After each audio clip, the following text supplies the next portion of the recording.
আসসালামু আলাইকুম। সবাই কেমন আছেন? তো আপনাদের এখানে আপনারা যে লেখাপড়া করতেছেন কেমন কেমন লাগতেছে সবার? আসসালামু আলাইকুম।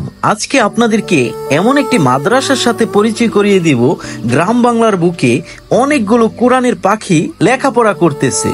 1999 সালে স্থাপিত ত্রিশাল উপজেলার মুখ্যপুর ইউনিয়নের কোনাবাখাইল পেসপাড়া গ্রামের উম্মে কুলসুম নুরানিয়া হাফেজিয়া মাদ্রাসা ও এতিমখানার সাথে এই মাদ্রাসাটিতে 10 জন শিক্ষক এবং 130 জন ছাত্র রয়েছে। তাদের মাঝে অনেকগুলো এতিম ছাত্র রয়েছে।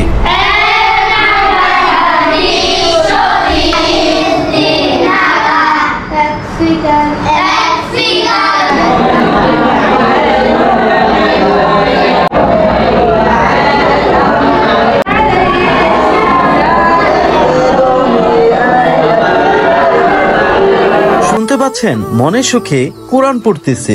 অনেকগুলো ছাত্র আছে যাদের পরিবারে কেউ নেই, সবাই কিন্তু মনে সুখে লেখাপড়া করতেছে।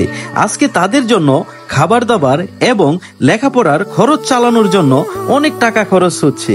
সকলের দৃষ্টি আকর্ষণ করে বলবো, আসুন আমরা কিছু অসহায় এতিম ছাত্রদের পাশে দাঁড়াই। আচ্ছা, দেখতে পাচ্ছেন আমাদের এখানে কোরআনের পাখিরা প্রায় 130 জনেরও বেশি শিক্ষার্থী এখানে কোরআন শিখতেছে প্রতিনিয়ত। তাদের থাকা খাওয়া এবং নানাবিধ খরচের পরিপ্রেক্ষিতে আমাদের মাদ্রাসায় প্রায় 2.5 লক্ষ থেকে 3 লক্ষ টাকার মতো খরচ হয়। তো এই মাদ্রাসাটা চলতেছে মানুষের অনুদান, দান এবং সদকা জাকাত এগুলো দিয়েই। তো আমরা চাই আপনারা যারা আজকের এই ভিডিওটি দেখতেছেন সকলেই এই মাদ্রাসার প্রতি একটু সুনজর দিবেন। আপনার টাকা যেখানে দান করতেছেন সেখানের থেকে এখানে দান করলে অবশ্যই ইনশাল্লাহ ফায়দা বেশি পাবেন, কারণ প্রত্যেকটা ছাত্রই কিন্তু কোরআনের পাখি হচ্ছে।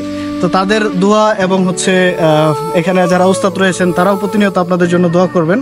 ইনশাল্লাহ আপনার দানটা এমনভাবেই মানে প্রতিফলিত হবে যে আপনি পরবর্তীতে নিজে উপকৃত হবেন ইনশাল্লাহ। তো সকলের প্রতি একটাই অনুরোধ রইল, এই আমাদের উম্মে কুলসুম হাফেজিয়া মাদ্রাসার ছাত্রদের জন্য, এবং এখানে কিন্তু ছাত্রদের পড়াশোনার জন্য নিয়মিত বিভিন্ন বিষয়ের আপডেট লাগে, যেমন একটা ভবন এই মুহূর্তে প্রয়োজন। তো আপনাদের দান এবং সদকার দ্বারাই কিন্তু এই প্রতিষ্ঠানটি পরিচালিত হচ্ছে এবং হবে। তো আখিরাতের কথা চিন্তা করে, দুনিয়ার কথা চিন্তা করে আপনাদের দানটা এখানে করবেন ইনশাল্লাহ। শ্রদ্ধেয় সুধী, আমাদের এই মাদ্রাসায় প্রতি মাসে 2.5 লক্ষ টাকার মতো খরচ হয় এদের খানা বাবদ, এবং বিভিন্ন বিষয়ে এর যথেষ্ট খরচাদি হয়। আমরা আপনাদের কাছে এই দ্বীনি প্রতিষ্ঠানটার জন্য অনুদান আমরা কামনা করছি।